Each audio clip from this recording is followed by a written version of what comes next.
Bonjour, c'est Cricri. Oui, on est très intime maintenant, vous en faites pas, le sexe vient juste après. En 2004, Pascal Brun, un boucher de métier, a gagné 26 millions d'euros, ouais, c'est beaucoup, à l'euro million. Alors qu'il n'avait jamais posé la moindre histoire jusqu'ici, eh bien du jour au lendemain, il vend son commerce et change littéralement de vie. Il s'achète une Ferrari et il est retrouvé assez vite à moitié bourré sur la route. Sa Ferrari est saisie, hop là, il la reverra plus et il est condamné à 210 heures d'intérêt général, c'est-à-dire ramasser les poubelles. Pas mal pour un millionnaire. Quelque temps plus tard, l'ancien boucher s'est racheté, entre-temps, une nouvelle Ferrari et il est de nouveau retrouvé à moitié torché sur la route. Cette fois-ci, il tente de corrompre les flics avec 1000 euros en pot de vin, mais manque de bol, ça marche pas fort. Sa nouvelle Ferrari est saisie, au revoir, et il est condamné cette fois à 6 mois de prison. Enfin voilà, c'est typiquement le millionnaire un peu con qui est devenu un gros loser. Mais ça reste une exception, d'être aussi con quoi. La plupart font moins de vagues, et justement, parlons-en de ces gagnants.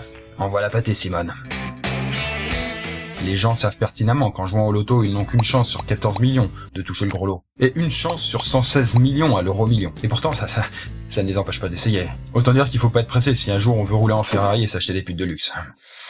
Ouais.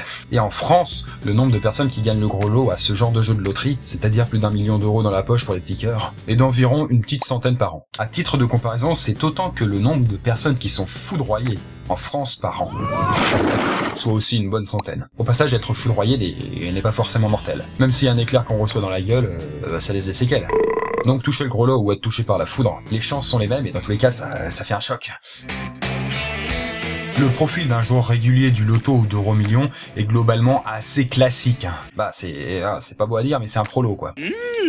Aux États-Unis par exemple, à peu près 80% des billets sont achetés par 20% de la population. Et cette population, comme par hasard, est celle la plus pauvre et avec le moins d'instruction. D'ailleurs, les économistes entre eux aiment bien faire cette petite blagounette à propos des jeux de loterie, qu'ils appellent la taxe sur la stupidité. Bon, c'est pas très sympa, surtout pour les pauvres, mais on peut pas leur donner complètement tort non plus. Mais c'est quand même le seul impôt déguisé que les gens sont heureux de payer. Parce que oui, qui est le véritable gagnant d'euro million, le loto et compagnie? Le vrai gagnant dans l'histoire? Bah c'est l'État. La France engendre chaque semaine, c'est-à-dire à chaque tirage, juste avec le loto et l'euro million réunis, la coquette somme de 50 millions d'euros. Et ça pète bien plus les jours spéciaux comme les vendredis 13, où les gens croient que ça va leur porter chance. Et mon cul, oui. Et mon cul, oui, oui.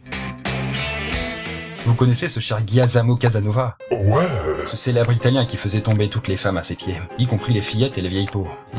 Mais chocolatine, ouais, c'est un peu glauque. Eh bien, ce cher Casanova, on lui fait la bise, et aussi celui à qui revient le mérite d'avoir importé en France le loto en 1758. Avant, il y avait bien des petits jeux de loterie à la con, mais rien à l'échelle nationale. Et donc ce loto, qui à l'époque s'appelait la loterie de l'école militaire, a été créé par Louis XV sous l'impulsion de Casanova. Non pas pour faire plaisir au peuple, ça on s'en battait les couilles, mais tout bêtement comme un moyen simple et facile de financer l'école militaire de Paris, qui servira, elle, à former les futurs bataillons français.